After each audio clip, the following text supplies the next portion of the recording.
श्री शिवाय नमस्तुभ्यं भक्तों, स्वागत है आप सबका आपके अपने YouTube चैनल नमामि शिवजी में।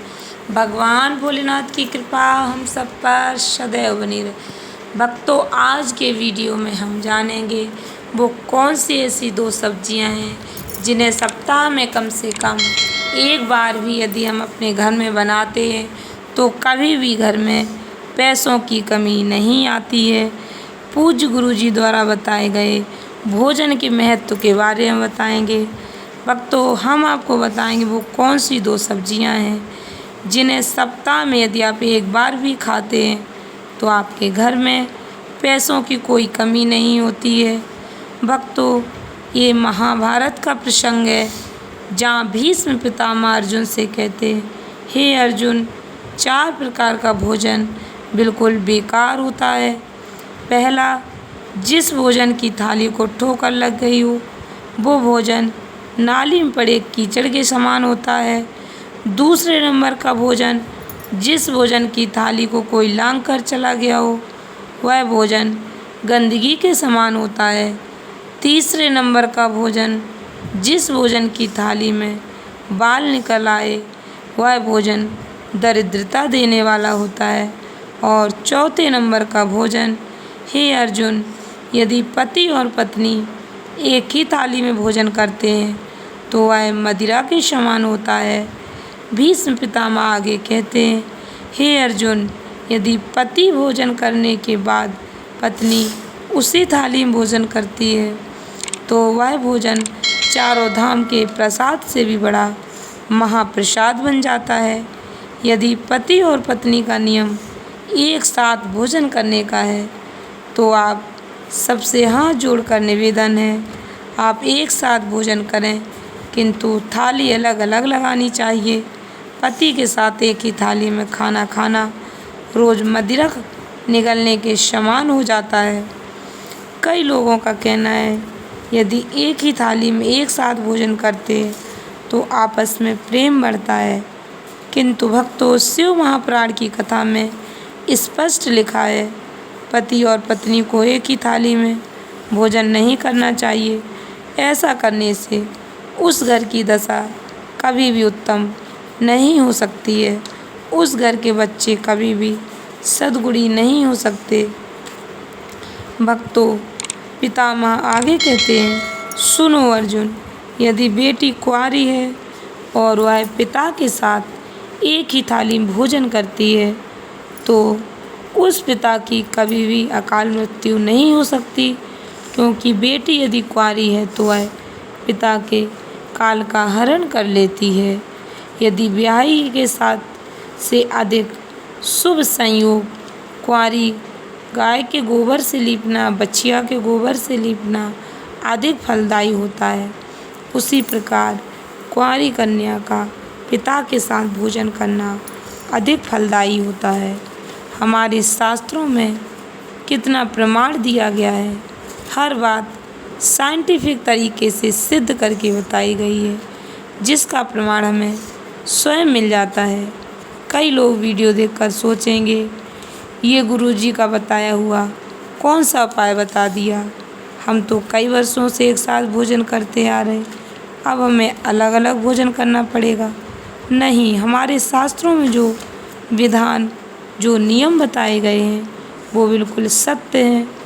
भक्तों, एक बात और ध्यान से सुनिए, हम किसी भी देवता के मंदिर जाते या माता के मंदिर जाते तो वहाँ से लिया हुआ प्रसाद हम किसी भी वक्त खा सकते हैं, किंतु भगवान भोलेनाथ के मंदिर से लाया हुआ प्रसाद रात तक भी नहीं रख सकते, क्योंकि भगवान भोलेनाथ का प्रसाद शाम तक अपना है, रात्रि के 9:15 तक अपना है।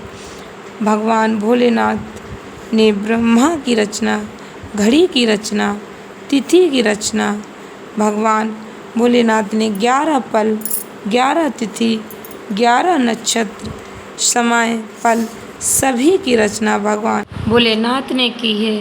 इसलिए भगवान भोलेनाथ का प्रसाद ग्रहण करने का समय निर्धारित किया गया है। भक्तों, शास्त्रों में इसका वर्णन मिलता है।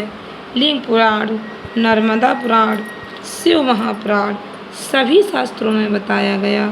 किसी व्यक्ति को यदि कोई बीमारी हो जाती है और वह भगवान भोलेनाथ का अभिषेक करवाना चाहता है तो इसका भी समय लिंग पुराण, नर्मदा पुराण तथा शिव महापुराण निश्चित करती है। भक्तों, शास्त्रों में वर्णन मिलता है यदि भगवान भोलेनाथ का अभिषेक किसी बीमार व्यक्ति के हाथ से करवाना है तो वह शाम के समय 9:15 पर कराएं या उसके कुल का कोई व्यक्ति भगवान भोलेनाथ का अभिषेक करता है, साथ में जो यजमान है वह महामृत्युंजय मंत्र का जाप करें तो उस व्यक्ति का रोग समाप्ति की ओर आना प्रारंभ हो जाता है। भगवान भोलेनाथ की पावन कथा कहती है, यदि एक कलश के अंदर दूध ले लीजिए, उसमें काले तिल डाल लीजिए, थोड़ा सा सूखा आंवला ले लीजिए और थोड़ा सा पीला बेलफल मिल जाए तो उसके अंदर का भाग ले लीजिए। यदि बेलफल ना मिले तो सूखा बेलफल बाज़ार में मिलता है, उसे ले लीजिए और पीस कर उसका उपटन बना लीजिए और उस उपटन को घर के जिस सदस्य को कोई बीमारी है, उसकी तबीयत खराब रहती है, उस कलश से उस व्यक्ति का स्पर्श कराकर घर का कोई सदस्य भगवान भोलेनाथ के मंदिर जाकर उस पीले बने हुए लेप का शिवलिंग को लेपन करना है और जो जल आप लेकर गए उसे शिवजी को इस मंत्र का उच्चारण करते हुए समर्पित करिए। ओम जू सहा, इसका उच्चारण करते हुए उपटन लगाकर जो दूध चढ़ा देता है उसकी बीमारी अवश्य ठीक हो जाती है। भक्तों, उसी चढ़ाए हुए दूध को उपटन के भाग को घर ले आइए और जिस बच्चे को परेशानी है, तबीयत खराब है, बुखार नहीं उतर रहा, उसके मस्तक पर लेपन कर दीजिए। हृदय चित्त पर भगवान की भस्म लेप कर दीजिए, विभूति लेप कर दीजिए। उस बच्चे को गीले वस्त्र से पोंछकर उस वस्त्र को झटकार दीजिए। बच्चे की बीमारी ठीक हो जाएगी और उसका बुखार उतर जाएगा। इस उपाय को करने के लिए कोई दिन निश्चित नहीं है, आप यह उपाय किसी भी दिन कर सकते हैं। इसके लिए कोई दिन निश्चित नहीं है, किंतु भक्तों, ओम जू सह मंत्र का उच्चारण करते हुए भगवान भोलेनाथ को लेपन समर्पित करें। भक्तों, यह वो औषधि है जिसे भगवान शंकर से माता सती ने प्राप्त की थी। भक्तों, और जिसके घर में ये 2 सब्जी सप्ताह में एक बार भी बनाई जाती हैं, उनके घर में कभी भी पैसों की कमी नहीं रहती है, रोग दोष उसके घर में नहीं आते हैं और उसके घर में हमेशा तरक्की होती रहती है। दिन पर दिन उनकी उन्नति बढ़ती रहती है। पहली सब्जी शकरकंद। भक्तों, शकरकंद बनाने से घर में सुख समृद्धि का वास होता है, आपके घर में उन्नति का वास होता है। माता लक्ष्मी की कृपा आपके घर में हमेशा रहती है, इसलिए सप्ताह में कम से कम एक बार शकरकंदी अवश्य बनानी चाहिए। दूसरी सब्जी कद्दू की सब्जी। भक्तों, कद्दू की सब्जी का भी बहुत महत्व है, इसका धार्मिक महत्व भी है।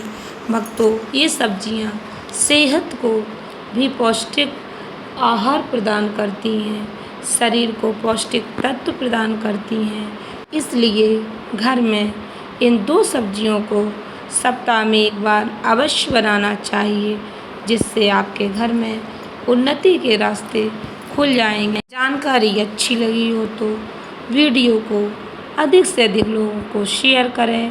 पूरे भक्तिभाव के साथ कमेंट बॉक्स में हर हर महादेव अवश्य लिखें। चैनल पर पहली बार आए तो चैनल को सब्सक्राइब करके बेल आइकन अवश्य दबाएं। धन्यवाद भक्तों। श्री शिवाय नमस्तुभ्यम।